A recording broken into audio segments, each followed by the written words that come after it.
ఓయ్! నీకోటి తెలుసా? గురువింద గింజ ప్రతిరోజు ఇలా అనుకుంటూ ఉంటదంట. అరే! నేను ఎంత అందంగా ఉన్నాను, ఎంత చక్కగా ఉన్నాను, ఎంత ఎర్రగా ఉన్నాను, ఇంత అందంగా దేవుడు నన్ను ఎలా పుట్టించాడు? నేను ఎంతో అదృష్టం చేసుకున్నాను.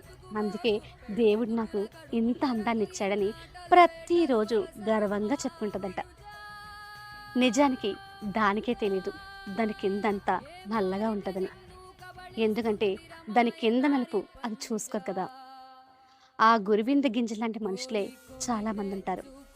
వాళ్ళ జీవితాలేంటి, వాళ్ళ తప్పులేంటి, వాళ్ళ బ్రతుకులేంటి అనేవన్నీ పక్కన పెట్టేసి, పక్క వాళ్ళ జీవితాలు, పక్క వాళ్ళ తప్పుల్ని ఎంచుతూ ఉంటారు. ముందు మన జీవితం ఏంటి, మన లైఫ్ ఏంటి చూసుకోవాలి. అంతేగాని పక్క వాళ్ళ సంగతి మనకెందుకు చెప్పండి? అమ్మ గురువింద గింజలు, ముందు మన జీవితాలు చూసుకోండి. ఆ తర్వాత పక్క వాళ్ళ జీవితాలు. నిజమే కదా!